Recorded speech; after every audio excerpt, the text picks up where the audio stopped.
उत्तर प्रदेश की अगर बात करें तो यहाँ पर मथुरा की हम अब बात करते हैं, जहाँ इस बार बीजेपी ने दोबारा से हेमा मालिनी को अपना उम्मीदवार बनाया है। वो यहाँ से सांसद भी हैं और उनके मुकाबले में आरएलडी के उम्मीदवार है नरेंद्र सिंह, वो मैदान में हैं। हमारी सहयोगी अंजलि ईस्टवाल पहुंची हैं मथुरा, उनसे बात की, आपको सुनाते हैं।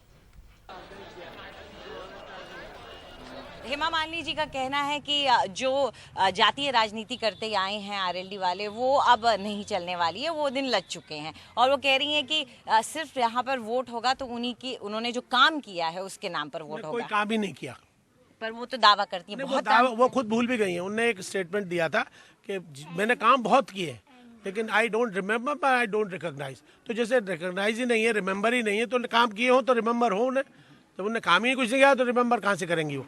तो इसलिए she did nothing, she could not deliver anything for Mathura. और जो गांव ने अडॉप्ट किए थे वो गोदी में ही रह गए, जो गांव गोद लिए थे वो गोदी में ही रह गए। इसलिए कोई काम हुआ नहीं। पब्लिक में बड़ा रिजेंटमेंट है, डिसअपॉइंटमेंट है। वो देखिए, लोकल फंडा जो है वो ये है कि वो चाहते हैं कि उनका पब्लिक रिप्रेजेंटेटिव उनके बीच में रहे, उनके पास रहे। तो अब तो उन्होंने कोठी भी बना ली है यहाँ पे। अब कोठी तो ओमेक्स वालों ने बना के दी है, उन्होंने नहीं बनाई है। It has been donated. पहले थी शीतल छाया में, वो बेच गई, अब हट जाएंगी तो फिर बेच के चली जाएंगी। पर वो तो कहती है हम ब्रिजवासी हो गए, और वो तो 35 साल से ब्रिजवासी हैं और अब यहीं पे रहेंगी। Few times she was here. उन्हें तो अभी बदबू आती है।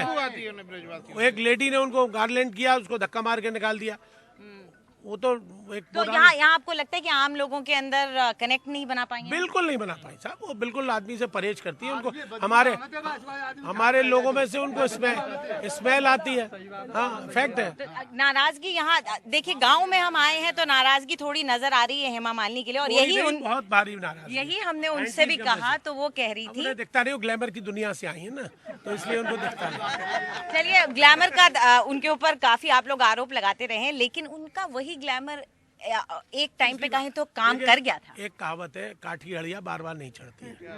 एक बार चढ़ गई, हो गई, वो ग्लैमर उनका काम आ गया। और now she 70+ glamour is over now. अब वो ड्रीम गर्ल नहीं रही।